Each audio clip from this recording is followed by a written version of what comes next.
नमस्कार दोस्तों, defence show में आपका स्वागत है। तो दोस्तों एक बहुत बड़ा अपडेट निकल कर आ रहा है आईटीबीपी की ओर से। जी हां दोस्तों, आईटीबीपी लद्दाख में एक बहुत बड़ा प्लान इंप्लीमेंट करने जा रही है और आईटीबीपी ने कैसे अपनी सेना पर गुरूर करने वाले देशों का भ्रम तोड़ा है, यह भी हम इस वीडियो में डिस्कस करने वाले हैं। साथ ही आईटीबीपी ने जो पोस्ट कैप्चर्स की थी, जो कि मैंने आपको अपडेट भी बना के दिया था कुछ दिनों पहले ही, उनके बारे में भी हम डिस्कशन करेंगे और कैसे ये बड़ा मूव उन पोस्ट पर कब्जे को मजबूती देगा, ये मैं आपको बताने वाला हूं। तो वीडियो में अंत तक बने रहिए, बहुत ही इंटरेस्टिंग वीडियो है। साथ ही लेटेस्ट डिफेंस अपडेट्स के लिए चैनल को जरूर सब्सक्राइब कर लीजिए। तो चलिए वीडियो शुरू करते हैं।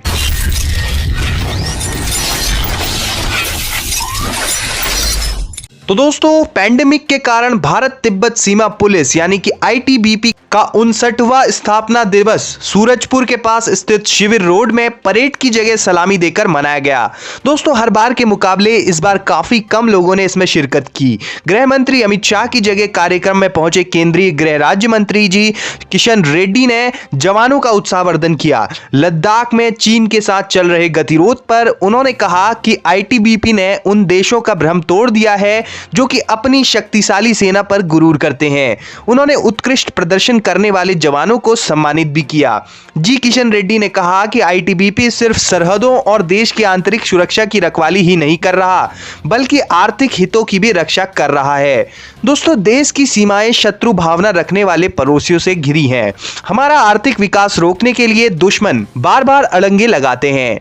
देश एवं यहाँ के नागरिकों को आईटीबीपी की वीरता और समर्पण पर गर्व है। आईटीबीपी भारत चीन के बीच 3488 किलोमीटर लंबी वास्तविक नियंत्रण रेखा यानी कि एलएसी की रखवाली करने वाला विशिष्ट बल है। केंद्रीय गृह राज्य मंत्री ने अपने संबोधन में कहा कि सरकार आईटीबीपी को मजबूत और आधुनिक करने के लिए दृढ़ है।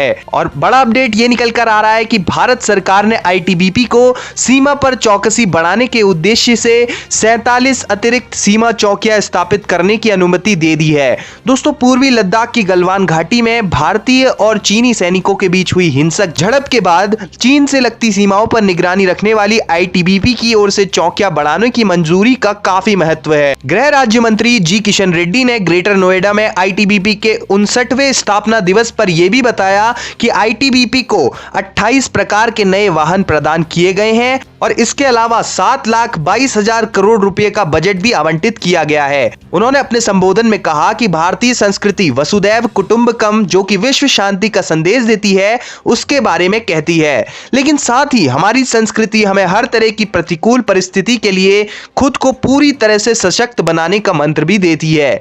ये देखते हुए कि 1962 में अपनी स्थापना के बाद से ही आईटीबीपी भारत की सीमाओं की रक्षा कर रहा है। उन्होंने कहा, चाहे कोई भी कठिनाई आई हो, मगर आईटीबीपी के जवानों ने भारत माता की सेवा में उच्च मनोबल और देशभक्ति के साथ अपने कर्तव्यों का पालन किया है। दोस्तों, आईटीबीपी की ओर से प्रदान की गई सेवाओं की सराहना करते हुए उन्होंने बताया कि यह बल पर्वतीय सीमाओं पर असंगठित और चरम स्थितियों में भी उत्साह के साथ काम कर रहा है। उन्होंने कहा कि सीमा सुरक्षा के अलावा यह बल जम्मू कश्मीर में आतंकवाद और छत्तीसगढ़ में वामपंथी उग्रवाद के खिलाफ लड़ाई के अलावा विदेश में शांति मिशनों में भी महत्वपूर्ण योगदान दे रहा है। दोस्तों, उन्होंने महामारी के प्रसार से निपटने के लिए विभिन्न प्रयासों में आईटीबीपी द्वारा प्रदान की गई निस्वार्थ सेवा का भी हवाला दिया।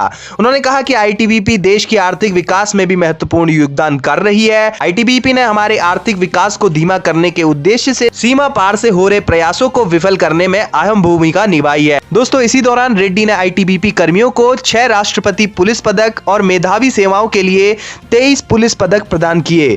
दोस्तों, अब बात करते हैं आईटीबीपी के कुछ पॉइंट्स पर पोजीशन लेने की। तो कुछ दिनों पहले ही मैंने आपको अपडेट किया था कि आईटीबीपी ने कुछ महत्वपूर्ण पॉइंट्स पर पोजीशन ली है, जैसे कि येलो बम्प, वहां पर आईटीबीपी ने पोजीशन ली है। तो 47 और अतिरिक्त चौकियां स्थापित करने का यहां पर मंजूरी मिल चुकी है भारत सरकार की ओर से आईटीबीपी को, जिससे कि उन पोजीशंस को गार्ड करने में और ज्यादा आसानी आईटीबीपी को होगी। और आईटीबीपी भारतीय सेना के साथ एक क्लोज कोऑर्डिनेशन में काम कर रही है, जिससे कि एक बहुत ही ज्यादा मजबूती हमारे डिफेंस स्ट्रक्चर को मिल रही है। तो आप क्या सोचते हैं इस बारे में कमेंट सेक्शन में लिखिए। साथ ही लेटेस्ट डिफेंस अपडेट्स के लिए चैनल को जरूर सब्सक्राइब कर लीजिए। जय हिंद, वंदे मातरम।